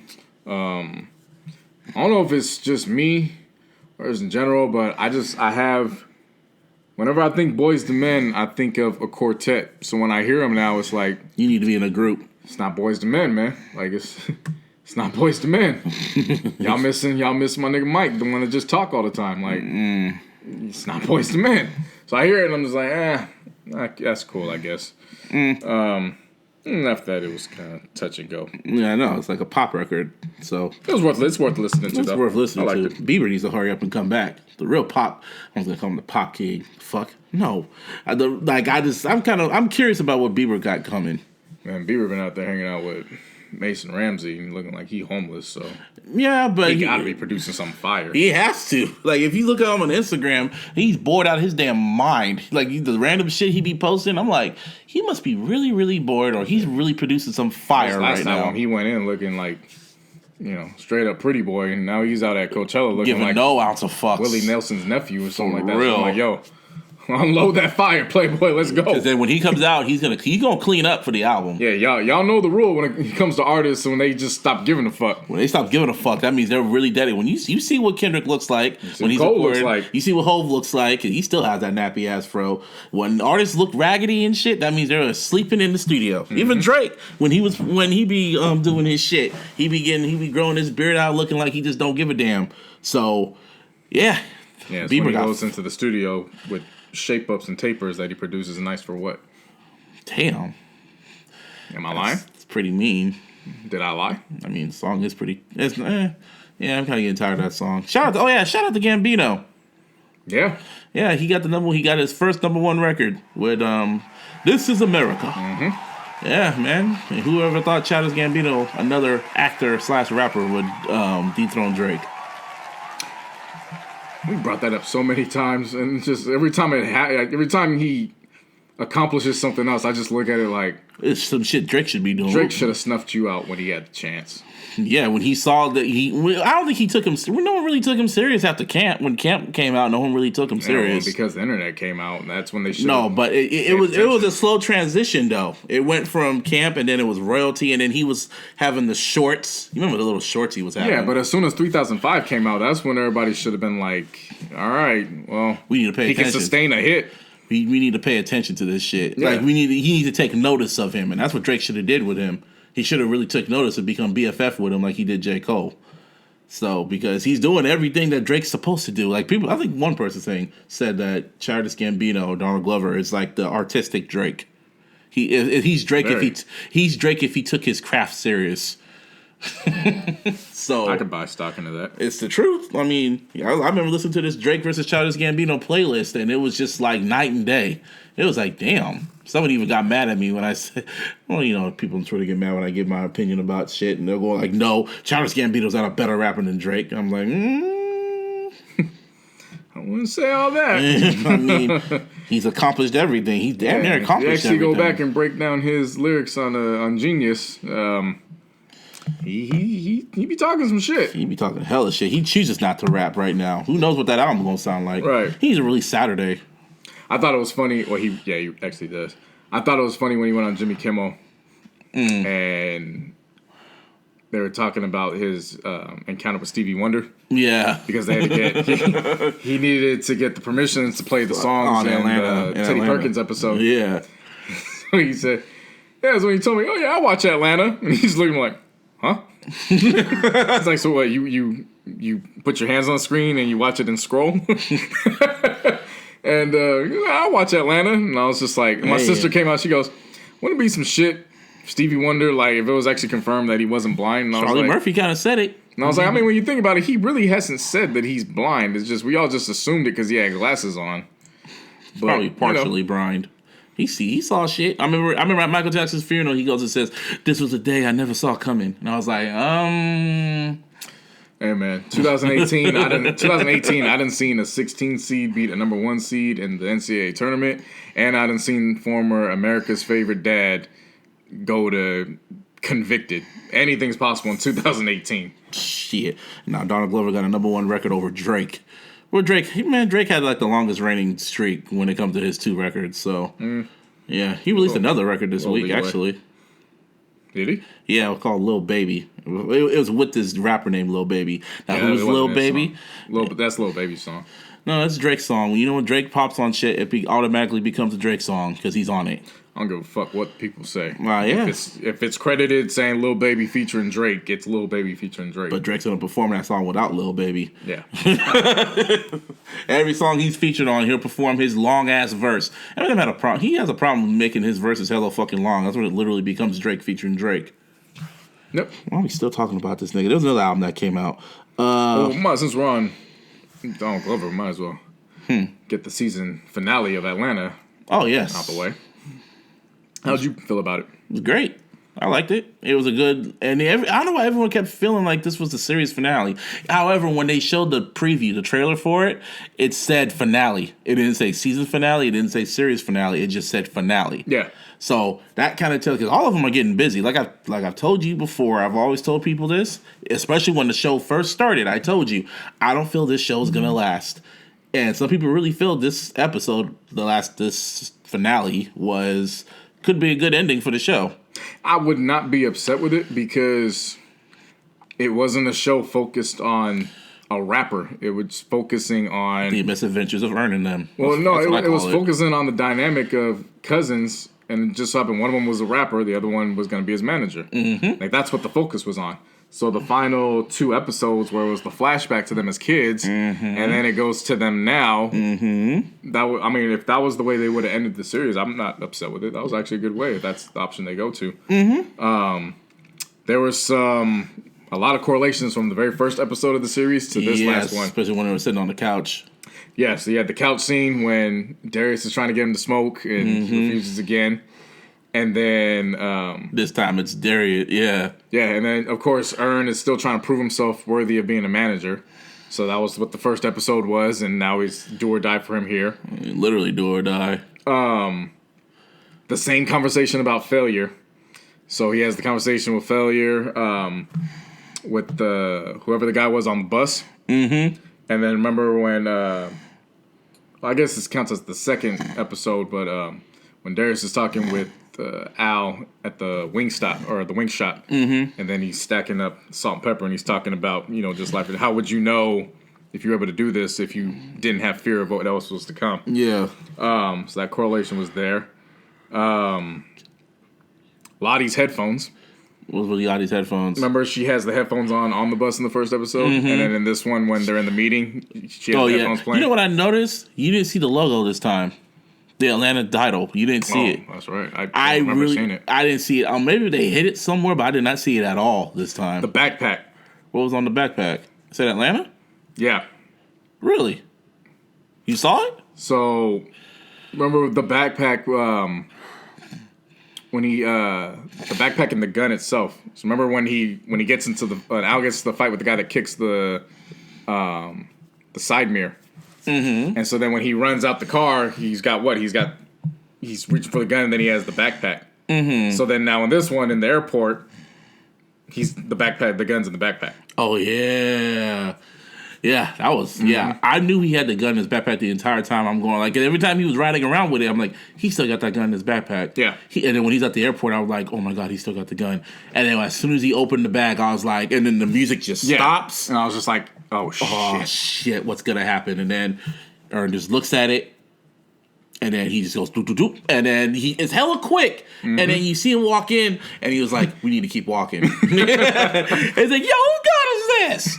And I was like, hold up. And I had to rewind. I was like, what the fuck? Did he just switch? What? Did he take the bag? Did he take the gun? What did he do? And I was like, they have cameras, though. I was thinking logically about shit, because they have cameras, of course. Mm-hmm. But, yeah. And then, he has that speech that, but the technical shit, it would have been nice when Al was giving Ern that talk saying, I need you on my team and shit. It would have been dope if Donald Glover had he get his glory on and a single tear comes out his eye. No, like seriously, because you could tell he was on the verge of crying because he thought that, Paperboy was going to get rid of him. But he said, your family, and I need you because you're the only one that gets this shit. You're the only one that gives a fuck. Yeah. So he was just like, and he kind of slowly just nods his head, and then you see fucking... What's his name? Clark County just popped up. He was like, hey, what's up? Oh, what happened? Oh, my manager, man, got popped with a gun, man. It was a nice little gun, too, man. Wish it was mine. And he just walked away, and then they all just looked, and then they all look at each other, and he was like, I put the gun in his bag, bro. And then they all just look at each other, and then they just take off. Yep. And then in the end, what's his name? I mean, it spoke to what Al was telling them, too, which was, we niggas, nobody gives a fuck about us, so we got to make it work. Mm-hmm. Same instance with Clark County, he could be as yoo-hoo as he wants to be. Some people are thinking that the manager took the fall anyway because he needed Clark to get on the plane. Yeah. He said it straight up. Clark needs to get on this plane. Yeah. So, now, will the show come back? There's one more. What was the most important one? Which was what? Which was episode 1. He's trying to flag people down at his job. Mm-hmm. And then right before they board the plane, they're trying to flag him down. And he's like, I don't got time for this shit. Yeah. He walks right past it. And then the thing that said, earn your mileage. Yeah. Earn your mileage. Yeah. So much fucking, man, Donald Glover, man. Now, do you think the show's coming back? I hope it does. For one, I mean, if it's just one more season, I'm cool with it. Yeah, same here. I think I told everyone this. I feel like it'd be cool to see the aftermath of that tour. I think that's what's going to happen. Everything that happened after when they come back. Right. Because, they literally come back to Atlanta and probably the house is robbed or some shit like that. Oh, and that was the funny thing, too. They moved all the shit out and then Tracy shows up at the end. That's what I'm saying. And where are they moving to? Like storage? That's what I was trying to figure out. I'm like, where the hell are they going? They didn't tell them. Yeah. So they probably moved somewhere. So that's what I'm saying. We got to find. Probably the next one, Paperboy's probably on the verge of being a star. Mm-hmm. Maybe or some shit like that. And money's really coming in. Ern is pretty much a better manager now, kind of. Yeah. I'm kind of nervous about Donald Glover's shit, especially when it comes to his videos, like his music videos. There's never really like a happy ending. It's always like an open-ended, dark ending. Right. That's how Atlanta was. Which ending do you like better? The last shot from the first season or this season? I love the first one because it had a Crimini playing and shit like that. Elevators, my bad. I mean, everybody's gonna love it for that nostalgia feel. Mm-hmm. And just it's him solo, just all that. And he sleeps in the storage room. Yeah. This one for me though was more touching. It was more telling.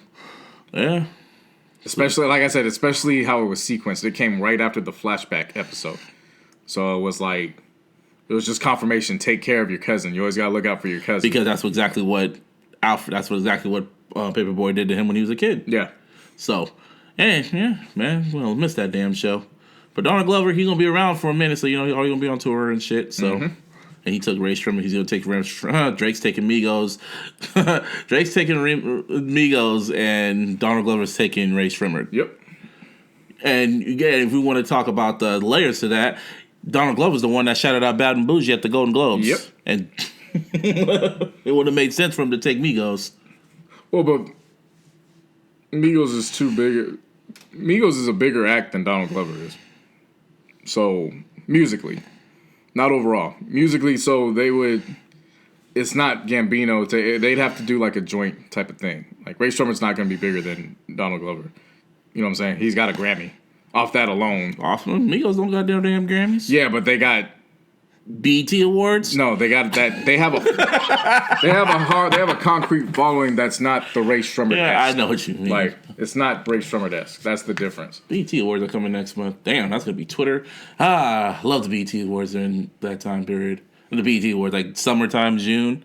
BET, we ain't gonna be out there. Did you see the lineup for this year's BET shit? Nope. Bunch of trash. I don't care. Yeah. All the times we went, both times we went, it seemed hella dope. And now this year, it's like ever since we Because everybody was on the come up. Even Kendrick when he had to Pimp a Butterfly.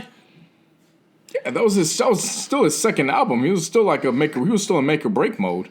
You know what I'm saying? You could fall into even though technically I don't still qualify that as his second album. That was his third. I know. But you know how it goes. You can very well fall into that sophomore slump, and all of a sudden it changes the route of history. So he still had to make it or break it. I think Chris Brown's gonna be there this year. That's good for him. Finally letting him back in. What else happened? There was 2 more albums we had to review. Well, he was, speaking of Chris Brown, he was on Tee Grizzley's album. Oh yeah, that was a good one. Activated. I liked it. It's cool. It's cool. Next. Let's see. Chris Brown was on two of the track. Yeah, I was kind of shocked to hear that. One, it was more him vocalizing. Another one was him kind of just talking his shit. So it was a nice balance between that. Of course, I saw Jeezy on there, so Time definitely was a standout. Lil Yachty actually showed up twice, too. I was like, oh, all right. First one was but then when he did his verse on Light, I was like, oh, okay. Yeah. A little bit better. So. Definitely want to go check out if you guys want to go check out. He's one of the rappers out of Detroit that's really making a name for himself. Right. So good for him. Oh, yeah, I listened to the Johnny Yukon. Yukon. It was all right. Is he a white boy? Okay. Yeah, he is a white boy. I looked him up. Yeah. First Night is definitely the standout track. It was a decent. It was a decent album. First Night, Healing was cool, and I like Miscommunication. I saw Snooze. That was pretty decent. Everything else was kind of just in between. It was in and out, yeah. Yeah, it was in and out off that, but it was cool. It was a nice project to learn about a new artist and see what they got going on. Yeah, shouts out to him. So go back to your boy Prince. Tidal. They're gonna release Prince's final creative album next year. How do you feel about that? Well, this is something that he had already agreed with. They were already in talks about it. I asked my mom about this because I don't even think she heard about it, but it was the night before he passed away. He had an event going on, and he was talking about the album. Like, yeah, this is what I want to do. I want it to go through Tidal. Yeah, he said marketing. He said he wanted his music for Tidal because it's only for the artists. Right. And shit. So from that standpoint, I'm cool with it. I mean, to me, this is kind of like what Don Illuminati was to Pac, what Life After Death was to Big, where it's going to come out after they're gone, but they had creative control over it beforehand. So the album's already recorded and everything? I don't know if it was finished, but a lot of it was done the way he wanted it to be done. So it'll come out. Yeah, it's gonna. I think you're gonna feel bittersweet listening to it. It's gonna be. You're gonna feel how I felt after I listened to Michael Jackson's Escape album.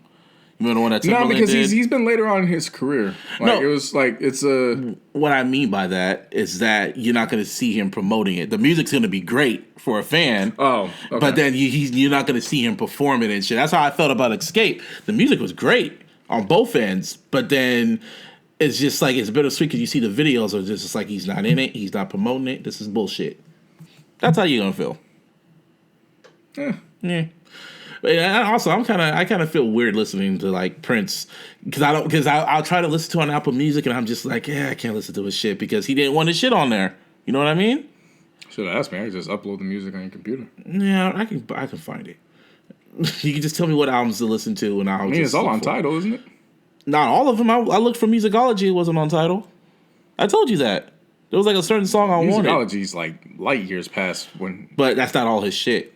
I know, but there's one song I like from Musicology that I wanted. I'm not saying Musicology's bad. I'm just saying that I thought we were talking about his prime years. I'm talking about all his music. Well, of course, yeah, all his music's phenomenal. But I thought we were kinda- focusing on the Prime music. I know, but sometimes I don't like listening because it's like this is not what he wanted. So, Yeah, I got you. oh, well, you know what to do. But yeah, see what else is going on. Oh, Peele. Oh yeah, Peele announced this new horror movie called Us. Yeah. So I don't know. I heard a rumor they were gonna get the guy who played who was in Black Panther, the guy who barked like a wolf, barked like a dog. M'Baku. Guy who played M'Baku, and he got somebody else to be. I think Lupinda was gonna be in it too. Maybe Lupita Nyong'o. Okay. Maybe. I think that's who it was. But yeah, I don't know what it is, but you should saw the poster. It said from Academy Award winning writer of Get Out, Jordan Peele's New Nightmare. I was like, ooh, shit. Hey, good look. That was a good look. And then he's also producing Spike Lee's new joint. Black Klansman. Black Klansman. This actually looks good. I read the premise about it. The trailer. They released the trailer today. The trailer looks good. The premise reads good, so I'm definitely looking forward to seeing this. And then out of nowhere, I don't know how to feel about this. Bad Boys 3 got announced for January 17th, 2020. I don't know how to feel about that. And I was like, damn, don't nobody want to see this shit. And then I read the premise and I was like, fuck So what's you the guys. premise? Give me my money. Here's my money. What's the premise? The premise is that Marcus is now a private detective. Who's Marcus? That's Will Smith? No, it's Martin Lawrence. Martin Lawrence, okay. And Mike has a new partner, a younger partner who pretty much looks to him like a hero, but he doesn't give a shit about him because he's in the midlife crisis stage. Watch that shit be Kevin Hart or somebody. And then possibly. And then what happens is a criminal from their past that they locked up. He puts a hit out on them because he holds them responsible for his brother's death. So now they gotta reunite and go about that route. Yeah, take my money. I guess. Exactly. Yeah, it was one of those things where I was like, man, this shit won't work. And I read the premise. I was like, oh, fuck you guys here. Yeah, that's like one. That's so it's gonna be the last one. They're calling it Bad Boy. See, Bad Boys for Life. yeah, because initially they had 3 and 4 set, but whatever reason they weren't doing too hot. So I think that this should be the last one. It is gonna be the last one. Do you follow Will Smith on not just Instagram, but you've watched his YouTube pages and shit? Somebody told me about it. Yeah, it's pretty interesting. I watched the story about how he became no, friends. No, but I already knew that. Mm-hmm. Because that show was supposed to. What happened? Jada? Yeah, well, the Jada, Willow, and then her mom, that Red Table segment. It's actually a very deep conversation to be had. Mm-hmm. Worth checking out. But in terms of the Fresh Prince, yeah, was the Kid and Play supposed to be in that? no, him and Jazz were supposed to be in House Party. Yeah, that's what I meant. And it just, they didn't go that route. But then, of course, and he probably said it, but I already knew that he was getting close to being bankrupt. And that's when they approached him about Fresh Prince to get out of debt. And then the rest is history. Yep.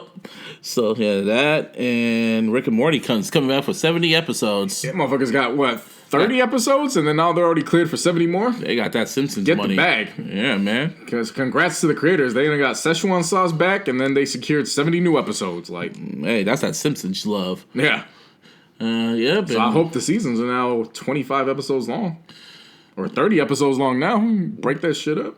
Yep, and fucking Andre 3000 on Mother's Day decided to drop an EP, a 2-song EP. Mm-hmm. One was called Me and My to Bury Your Parents, which was pretty much him singing about his dad and his mom, because both his mom and dad died. And then Look Ma, No Hands was just like a jazz instrumental. 17 minutes worth of jazz, and it was pretty good. And he was on the trumpet. Mm-hmm. Like, I was him on that shit. Mm-hmm. And he came on. I guess he made his debut on Instagram. Oh, okay, nice. Yeah, it's Andre 3000 Benjamin. That's his thing. So Outkast was busy the past weekend. Yeah. Because then they were all at. So we're watching Game 1 of the West Conference Finals, and see, I told you the curse is up, bro. Draymond starting to push and shove. That's fine. It's 2 minutes into the game. What the hell are you talking about? Hey. But yeah, so they had a busy weekend because if you of course remember on the song B.O.B. from Stankonia, when Big Boy told us that he had a son on the way by the name of Bamboo. Well, Bamboo done graduated high school already. We old as fuck. Yeah. And they was out there taking pictures with the youngins, so congrats people to were them. like, well, this is the Outkast reunion we wanted. Oh, come on, Draymond. Not this early in the game. Come For on, man. real. Not over that. If he just push Harden right now. What's Draymond from? He's from Detroit, right? Mm-hmm. Why does he always look like he always feels like a Bay nigga to me. He adapted very well. He adapted. He very seems like well. a dude from Oakland or Richmond or something, man. He belongs out here in the Bay Area. For real. Again, like I always tell people all the time, I hate the Warriors as an organization, as a franchise, and as a motherfucking crew. Individually, I got no issue with them. Like they dope as hell. You gotta make I like Draymond. And as a label. You gotta add the label on there too. Well, as an organization. And as a label and as a motherfucking crew. You gotta get the whole shit like a pimp named Slipback. Anyway, the Weeknd got his girl back. There was pictures of him kissing on not Selena Gomez, but the one he really wanted. What was her name? Hey! There you go. Hey! Yeah, he was kissing up on hey! Yep. Yeah, what was the song again? Which one?